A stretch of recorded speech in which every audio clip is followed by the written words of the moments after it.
Draymond, how important was it that Jordan give you guys some offense on a night when Steph was struggling? It was great. I thought Wiggs started off the game extremely aggressive. They didn't have an answer for him in the post. And, he took advantage of that, and then Jordan came right in the game, got right to it. And it was great.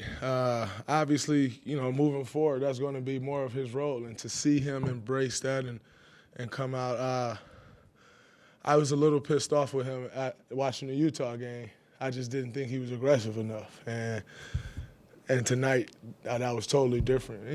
Obviously it's a different role, but I have very high expectations for him because I know the work he puts in, and so you earn your expectations. And I have extremely high expectations for him, so I was a bit upset with him. The Utah game, I just didn't think he came in aggressive enough. Now, I'm saying that he had sat in the hotel room for 10 days, had been out for 2, and then played the game. I understand all of that, but, like I said, you earn your expectations, and he's earned that. And, his game was beautiful tonight. I thought he was under control. He took great shots. He got other guys involved. When he had it going, it was beautiful to see. You had 13 assists. The team had 26. Your teammates had 26.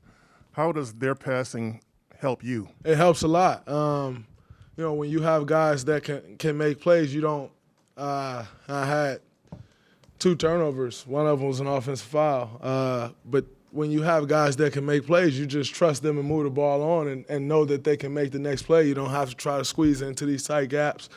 You can just trust and lean on the other guys. And I thought, tonight was very indicative of that, where I passed the ball well, but so did everyone else. And that's the beauty in it. It's one thing to come out here and just hold the ball and try to get the assist. It's a totally different thing when you can just make the right play, move the ball on, and other guys can make those plays. So I thought that was beautiful.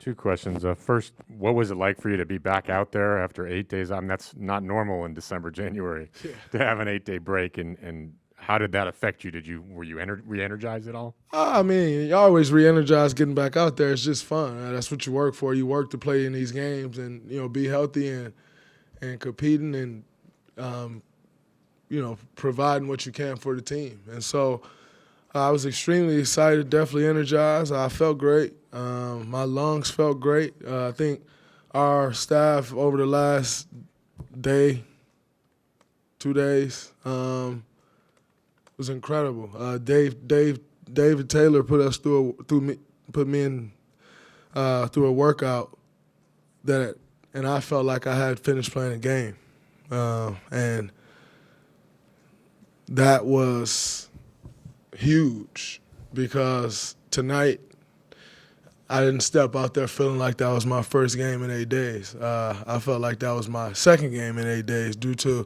the structure of the workout, due to just the way he had it set up, and it was all science-based because that's what Dave does. And he had it dialed into a T. Like, you play this amount of minutes, you play these stretches, so you're going hard for 10 minutes. And for the next 20 minutes or 10 minutes or 7 minutes, you're in kind of a 60% pace. And then you're going hard for 4 minutes. And then, and when I tell you it was one of the toughest workouts I've been through, but like I literally, including the following day, I felt like I had just played a game, and it was beautiful. And I think that showed tonight. I was able to play 36 minutes, and I'm not sure I breathed hard more than 2 times.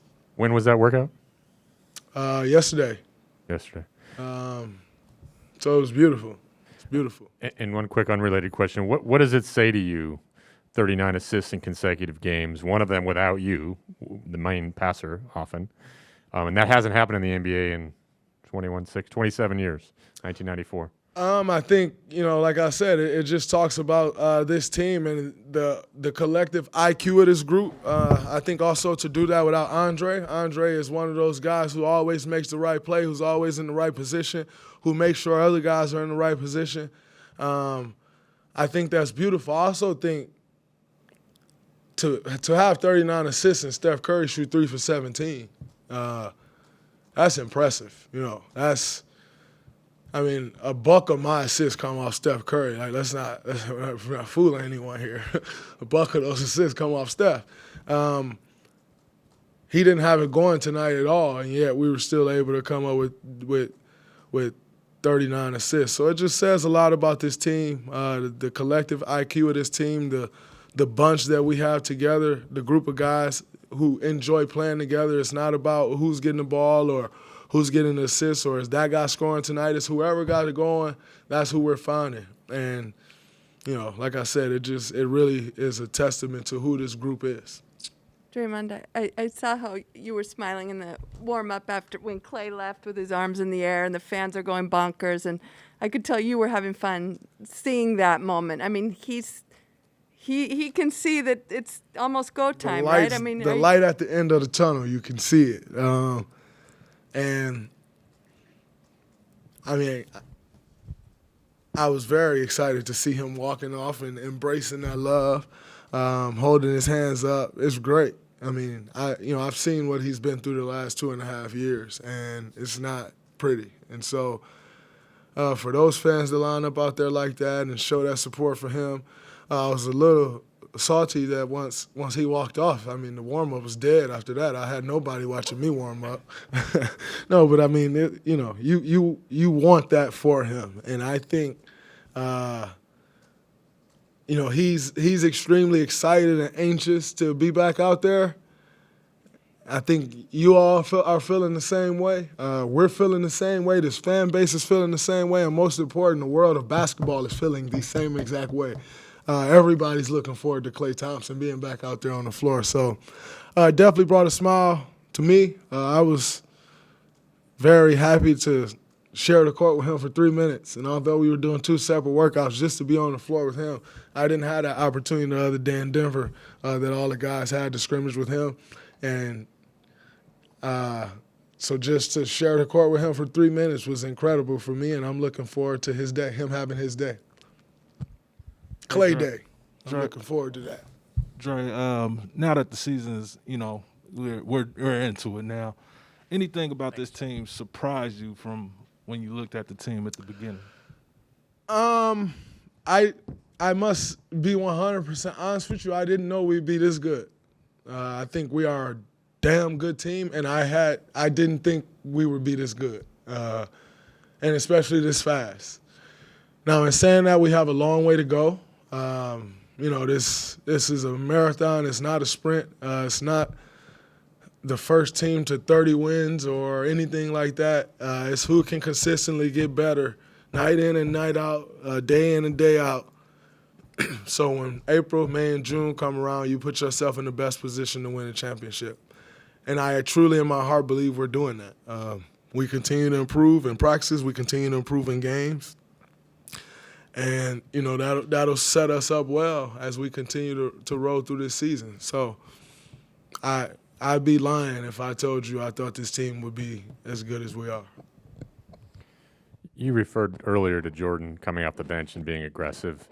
Obviously, as excited as everyone is about Klay coming back, that creates some challenges lineup and playing time-wise. Have you, as sort of the leader, one of the leaders of this team, talked to Jordan, talked to anyone about how to adjust and adapt to kind of a new reality in terms of rotations? No, because I think we still have at least 2 games with everybody playing the same exact roles they've been playing. So you don't want to jump the gun and get ahead of ourselves. And saying that, I think, you feel it. There's no idiots on this team, as you can see in our play. Guys understand what's ahead. And, I think as a leader, there will be a time where you got to step in and kind of, more importantly, keep guys' spirits up. You don't play this well with the guys we've had if guys aren't competitors and guys don't want to play and want to be out there. So there's going to be some pissed off guys because you want to be out there regardless if Klay Thompson is back. And as a leader, you appreciate that. I don't want a guy on the team who's just okay with sitting on the bench. Because if there's a guy on the team that's just okay with sitting on the bench, when his opportunity comes, he won't be ready. And so there are going to be some guys that's upset. And there should be some guys that's going to be upset. Not upset because you're a better player than Klay Thompson, because you put the work in and you want to play. That's just the nature of what we do. But in saying that, as a leader, you have to make sure that that upsetness, if that is a word, is bottled up and it works for you as opposed to working against us. I think that's the biggest thing for us as leaders, myself, Andre, Steph, Klay, as he comes back, and just making sure you keep a pulse of the team and keep a finger on the guys and let guys know, hey, man, one thing about Steve Kerr is he's not leaving anyone planted on the bench. That's not how he coaches. He's never coached that way, and I don't expect him to start now. So there may be a 3-game stretch where you don't play, but it won't be a 7-game stretch. It won't be a 10-game stretch like you see on some teams around the league. That's just not how Steve operates. So, I